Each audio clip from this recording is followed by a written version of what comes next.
Welcome to Learning Dorico. I'm composer and music educator Dr. Scott Watson. In this video, we'll continue discussing how to typeset a simple tune. Only this tune has a pickup measure and uses moments of harmony. Other score elements include entering chords, guitar chord charts, dynamics, and text annotations. Of course, we'll discuss ways to adjust formatting and layout in Dorico. Okay, let's get started. Dorico is launched. We're ready to start. I'm going to use the shortcut Command N, and that calls up this window. We can add a single player. The single player I usually choose for a lead sheet is a treble clef non-transposing instrument like oboe, which is one of my favorite ones to use for lead sheets. So woodwind, oboe, add. And now I'm going to resize the window so I can use all of my screen.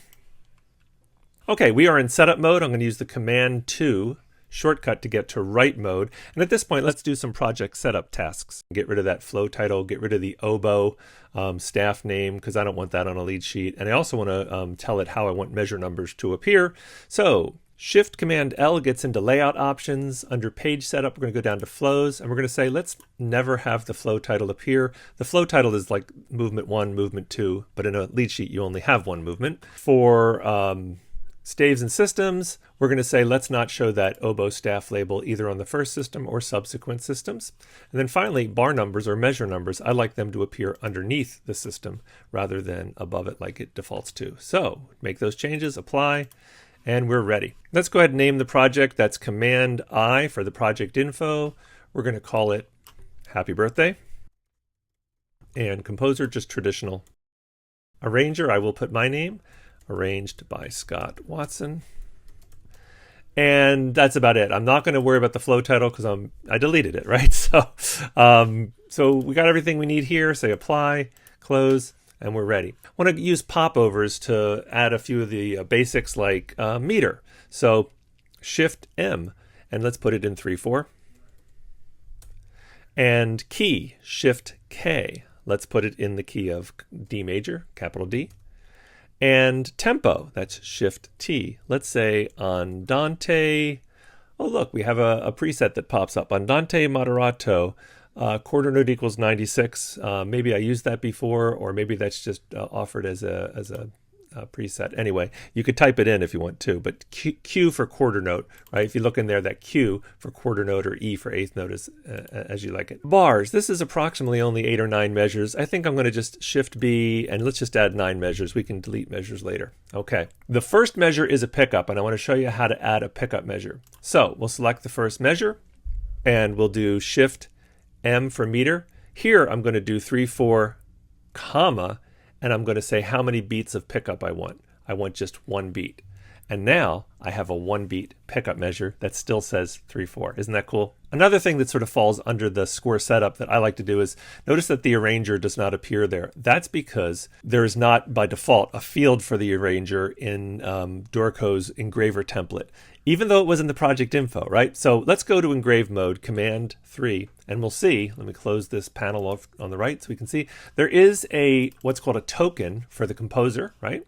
And there's a token for the title. That's what that coding is there. But there is no token for arranger. We're going to add it. So I have to use the frames tool and specifically the text tool. I'm going to resize this composer frame, just move it up a little bit. I don't need all that room, right? Move it up a little bit. And now with the text frame tool, I'm going to draw a field for the arranger, or a frame for the arranger. Let's move that up. I can use the Option Up shortcut. That's how you move things around in engrave mode. All right, and now I'm going to copy and paste this token, right? Copy it. That's Command C, and then double click in here, paste it, Command V, and let's format it by choosing composer format. So now, maybe I need a little bit more of this frame too. Now it looks just like the composer, right? But I don't want composer, I want arranger. So I'm going to replace the word composer. The token for arranger is just the word arranger. And once I get out, you'll see that the text field that I had in the project info now appears here. But I also noticed that the word Scott is not capitalized. So let me go back to Command I for the project info. And yep, there it is, the offending lowercase s. Let's make it capital S, and apply and close. And then notice it does say capital S Scott Watson. All right, we're good. All right, there's a lot of things that we want to do in terms of formatting, but we're not going to do that now. We'll save that until after we get our notes in. Let's go back to write mode, Command 2. Okay, before I put in notes, I want to hide what is called a signpost. This little marker here that says that we have a 3/4 measure, that is what Dorico calls a signpost. I want to hide that just to get it out of the way. Sometimes it's nice to know when those things are happening, but it's sort of in the way. All right, I'm going to click on this note, hit the return key, the shortcut for note entry mode. I'm also going to hit K, which toggles pitch before rhythm. That means I can play the note on my MIDI keyboard without any notes going into the score yet until I hit a keyboard shortcut. So if I'm holding that A, the first note of the song, and then I hit the keyboard shortcut 5 twice, that puts in those 2/8 notes, right? Then I get to quarter notes, that's 6. Then half note is 7. Couple eighth notes, 5/5, and then quarter, 6/6/6. Half note, 7. Eighth notes, 5, and then I'll go up to the high A. These are all quarter notes. But here I have some harmony, so I'm going to play 2 notes at once, and then play my 5/5, and 2 notes at once, 6, and then 7 for that half note at the end. Okay, I'm going to hit escape, get out of the note entry mode, and it looks like I've got all the notes and they're correct. So let me hit save. Command S, save often, by the way. It just saves you so much angst if you make a mistake. So save, and I like to save to the desktop. Okay, now I'd like to remove the final 2 measures. Remember, if you select the system track and hit the trash can, that gets rid of a measure, and that's maybe the simplest way. There's plenty of other ways to delete measures, but I'm just going to say that right now. Here in this final measure, we'd like it to only show 2 beats. By the way, it's not technically wrong to have it appear as 3, even with the 1 beat pickup, but often when you have a 1 beat pickup, those that 1 beat is sort of deducted from the end. So I'm going to put in Shift M and make this a measure of 2/4. However, and let me go ahead and get rid of this extra measure. However, I don't want to see the 2/4. So select that, going to go into my properties panel, Command 8, which is this wonderful thing down below. And here is where I can say hide the time signature. And you're going to find a lot of things as you use Dorico with the properties panel. But the idea of hiding that time signature and then get out of this Command 8 again. And now I don't see the 2/4 even though it's technically still there. Okay, notice how Dorico updated the layout. Notice my measure numbers are below because I chose that option earlier. I'm going to go ahead and save this, Command S one more time. It's time to enter chords. We'll still do that in write mode. There's a lot of different ways to put in chords, and I'll show you some of those in future videos, but for this one we're just going to type them into the score. Shift Q is the popover for chords, and if you use the forward arrow or the space bar, you'll go to the next beat. And we don't have any chords on the pickup, but here we have a D chord, D major chord, so capital D, space, space, space. And here, capital A, space, space, space. This is an A7 chord, capital A7, and so forth. So the chords are exactly like you'd think. The chords I'm putting in here are fairly simple. This one is a slash chord with an alternate bass, so F sharp. And the pound sign, it'll turn it into a sharp. Here, G.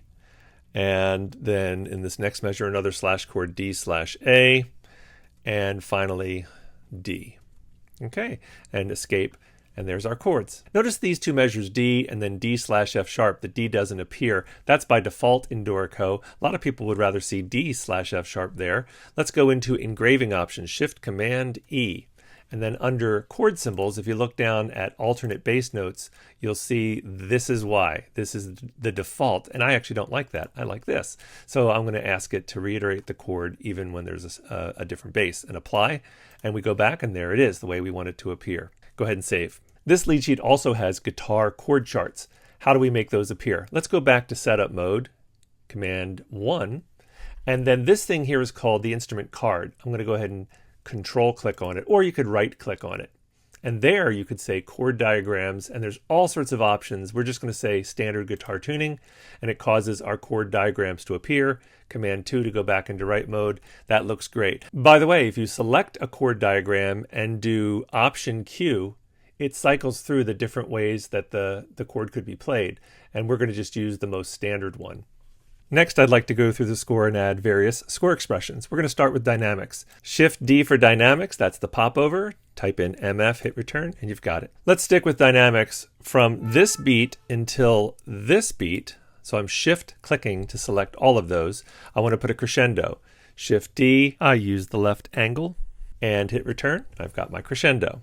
Now, on this note here, I'd like to put forte, and if I do Shift D forte, notice what happens to that crescendo bracket. It updates it. Next, I'd like to put the ritardando here on the A. That's a tempo change. Shift T, type in RIT period, hit the return, and we've got it. If you do not see the dotted lines, then check in your engraving option, Shift Command E, and if it says text only, make it say text with line, and apply it, and close. And we can format that dotted line later. Over on these two notes here, we also want meno mosso. So that's another tempo thing. Shift T, meno mosso, and hit return. Got that. Also on these two, I want to add divisi. Now that's a note attached text. So the popover for that is Shift X. And there you can see there's all sorts of formatting things. Let's type something in, div period. But I'd like it to be italicized, and I'd like the font size to be smaller. So you can format it the way you want it, and then you've got it. Oh, I forgot the fermata here. That is a hold, and the tool is over here. We can choose the fermata from here, and that adds the fermata, right? But let me get rid of that, close this panel, and show you the shortcut using the popover, Shift H for holds, and then just type in fermata. And that also puts in your fermata. And we want to have one over the last chord too, so Shift H, fermata, got one there as well. It's time to take care of formatting and layout concerns. This is one of the trickiest things in Dorico, but I'll show you a few things that hopefully can help. We'll try to keep it simple in this project. Let's go into engrave mode, Command 3. Let's zoom out, Command minus. Now you can kind of get a sense of what we want here. All right, so the first system looks okay. There's a pickup and then 3 measures, but it's in the next system that I only want 3 measures. So I want to move, starting here, I want to move these final 2 measures to their own system. So I want to create what's called a system break. There is a shortcut, Shift S, or you could just use this tool over here. Now that didn't go exactly like what you thought, because Dorico thinks, okay, you got your system break, right? These 2 measures are all by themselves. But we want to tell it that we also want a system break here, 1, 2, 3. So I am going to select this note and say create a system break. Now it's looking more like I want it. However, this system here, I want to move over at least further into the middle of the page. So I'm going to use this tool, note spacing, but if I select this handle and use the shortcut Option forward arrow, notice what it does. It's dragging it out. And I can just go until I get to where I want it to be. Be patient. There we go. And that's about where I want it to be. So, by the way, could I have dragged it this way? No. You have to use Option and then the arrow keys to go the direction you want. Do I want more space between my systems? Well, let's see. If I press the tilde key, it erases all the markers and you can see how it looks. And yes, I would like more space. There's 2 different ways you can get space between systems that I want to show you here. Let's go into Layout Options, Shift Command L, and Vertical Spacing. And let's look at Inter-System Gap. Let's make it say 20. And apply that. And that does sort of open up the score a little bit. The other way to adjust the spacing between systems is actually to use this tool here, the Staff Spacing tool, and then just grab these handles and move them where you'd want them. Let me zoom out a little bit here and press the tilde sign. So for instance, I'd like this a little bit lower. Right? That looks pretty good. Or say I'd want all 3 systems to move down. I can click, hold, and drag around those 3 system handles and then do Option down arrow, and it'll uniformly move them all down. Give me a little more space there. Hit the tilde key, and it looks pretty good. Okay, if you're happy with it, let's go ahead and save and go into print mode. And this is where you could print it either as a PDF from graphics. You could use PDF or any graphic format, or you could send it to your printer. If you want to play it, which is a great way to proof it, you can go into play mode. You can turn on the chords. This icon turns on the chord playback track so that when you hit play, you hear the chords. And by the way, the shortcut for play is P. If I type P, it'll start playing. Right, and you can hear the chords playing as well. And hit P again to stop. Make sure you proof your work before you print it out. I think we're done. I hope this video has been helpful. Good luck learning Dorico.